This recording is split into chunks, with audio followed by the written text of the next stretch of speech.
Hello friends, कैसे हैं आप सब। Ardhanarishvara triple one spiritual world में मैं नीलम आपका स्वागत करती हूँ। वीडियो पसंद आए तो please like share and subscribe जरूर करें। आज हम बताने वाले हैं आपको भारत के 10 आध्यात्मिक रहस्यों के बारे में। हमारे भारत देश में ऐसे ऐसे रहस्य भरे हुए हैं जिन्हें वैज्ञानिक भी हैरान हैं। हमारा भारतीय ऋषि मुनियों और अवतारों की भूमि भारत एक रहस्यमय देश है। यदि धर्म कहीं है तो सिर्फ यही है। माना माना कि आजकल धर्म अधर्म की राह पर चल पड़ा है। माना कि अब नकली संतों की भरमार है, फिर भी यहाँ की भूमि धर्म और संत है। आज हम आपको बताने जा रहे हैं भारतीय धर्म से जुड़े ऐसे 10 आध्यात्मिक रहस्यों के बारे में जिन्हें जानकर आप हैरान रह जाएंगे। हालांकि आस्था या अंधविश्वास से जुड़ा मामला भी इसे माना जाता है। सूक्ष्म आत्माओं का स्थान हिमालय। मुंडकोपनिषद के अनुसार सूक्ष्म शरीरधारी आत्माओं का संघ है। इनका केंद्र हिमालय है। हिमालय की वादियां उत्तराखंड में स्थित है। इसे देवात्मा हिमालय कहा जाता है। इन दुर्गम क्षेत्रों में स्थूल शरीरधारी व्यक्ति सामान्यतः नहीं पहुंच पाते हैं। श्रेष्ठ कर्मों के अनुसार सूक्ष्म शरीरधारी आत्माएं प्रवेश कर जाती हैं। जब भी पृथ्वी पर संकट आता है, नेक और श्रेष्ठ व्यक्तियों की सहायता करने के लिए पृथ्वी पर आती हैं। भौगोलिक दृष्टि से इसे उत्तराखंड से लेकर कैलाश पर्वत तक बिखरा हुआ माना जाता है। इस क्षेत्र को देवभूमि कहा गया है और ये स्वर्गवत माना गया है। आध्यात्मिक साधना के लिए यह क्षेत्र उपयुक्त माना जाता है। सेकंड है शरीर में किसी दिव्यात्मा का आना। इसे भारत में हाजिरी या परागमन की आत्मा का आना कहते हैं। ग्रामीण क्षेत्रों में किसी शरीर में नाग महाराज का आना, भेरू महाराज का आना, काली माता के किस्से तो आपने सुने ही होंगे। भारत में ऐसे कई स्थान हैं जहाँ चौकी या आवाहन द्वारा व्यक्ति विशेष के शरीर में दिव्य आत्मा का अवतरण होता है।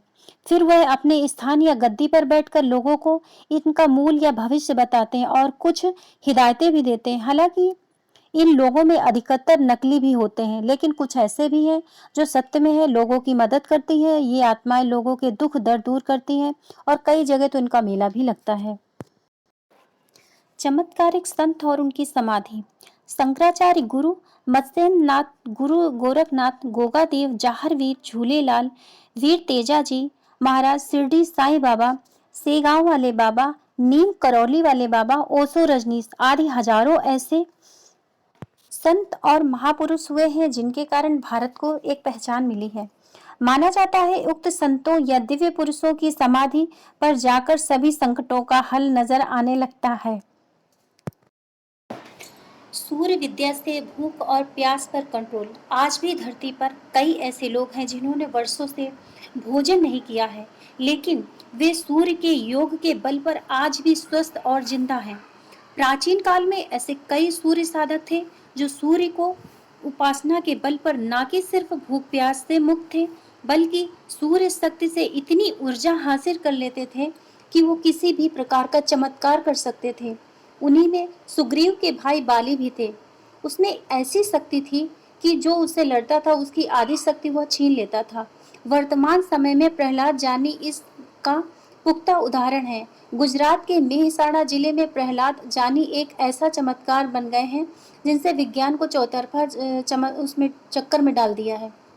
इन्होंने सूर्य साधना के बल पर बिना कुछ खाए पिए जीवन व्यतीत कर रहे हैं। 5 नंबर पर है रहस्यमय पत्थर। ओशो ने एक ऐसे रहस्यमय पत्थर के बारे में जानकारी दी थी 1937 में। तिब्बत और चीन के बीच में बोकाना पर्वत की एक गुफा में 716 पत्थर के रिकॉर्डर मिले थे। जी हाँ, ये पत्थर के औकर के रिकॉर्डर हैं। महावीर से 10,000 साल पुराने, यानी कि आज से 13,500 साल पुराने ये रिकॉर्डर। बड़े ही आश्चर्य की बात यह है क्योंकि रिकॉर्डर ठीक वैसे ही है जैसे ग्रामोफोन का रिकॉर्ड होता है।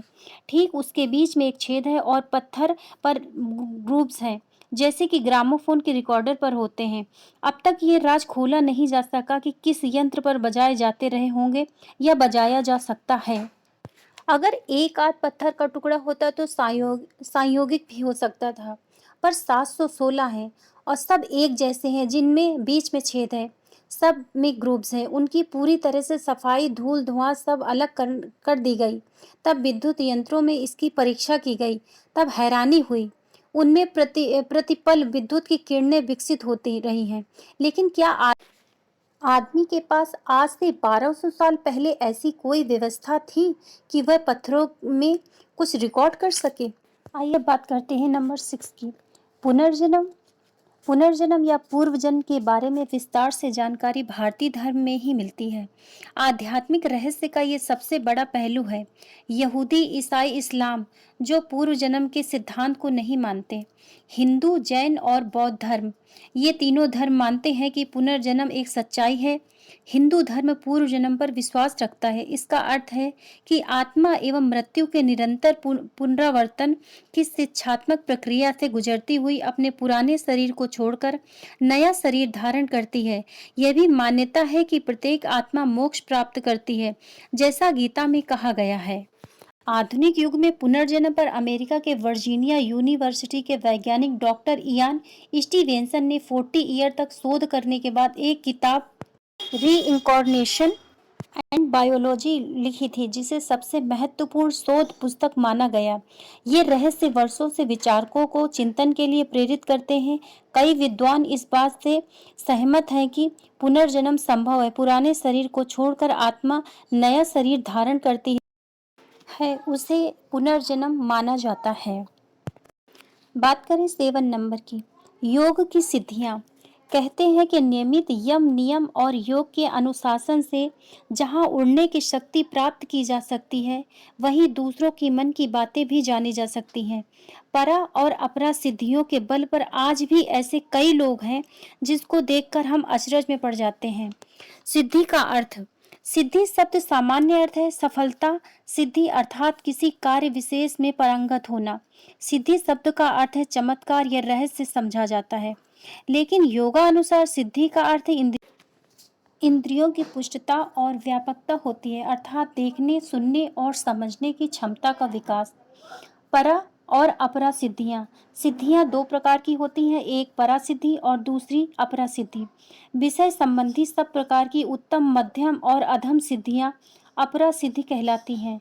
ये मुमुक्षुओं के लिए है। इसके अलावा स्वस्वरूप के अनुभव के उपयोगी सिद्धियां हैं, वो योगी राज के लिए है। उपादेय परा सिद्धियां हैं। 8वें नंबर पर है योग, तप और ध्यान। योग का जन्म भारत में ही हुआ। वेदों में योग और ध्यान के महत्व और रहस्य का उल्लेख मिलता है।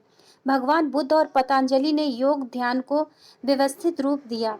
इसे आप अष्टांगिक मार्ग कहें या अष्टांग मार्ग कहें। योग सिद्धियां प्राप्त करने या मोक्ष प्राप्त करने की 8 सीढ़ियां हैं, जिन पर चढ़कर चेतना सर्वोच्च शिखर पर पहुंचा जा सकता है। योग से जहां शरीर सेहतमंद रहता है, वहीं मन मस्तिष्क भी तरोताजा और शांति में रहता है। 9 नंबर, अध्यात्म के लिए उचित वातावरण। स्थान। भारत के ध्यान, योग और अध्यापन सीखने के लिए अन्य देशों की अपेक्षा उचित वातावरण है। यहाँ एक और जहाँ हिमालय है तो वहीं दूसरी छोर पर समुद्र, और एक और जहाँ रेगिस्तान है तो दूसरे छोर पर घने जंगल और ऊंचे ऊंचे पहाड़। इसके अलावा कई प्राचीन आश्रम, गुफाएं और पहाड़ हैं जहां जाकर तपस्या की जा सकती है या ज्ञान प्राप्त किया जा सकता है।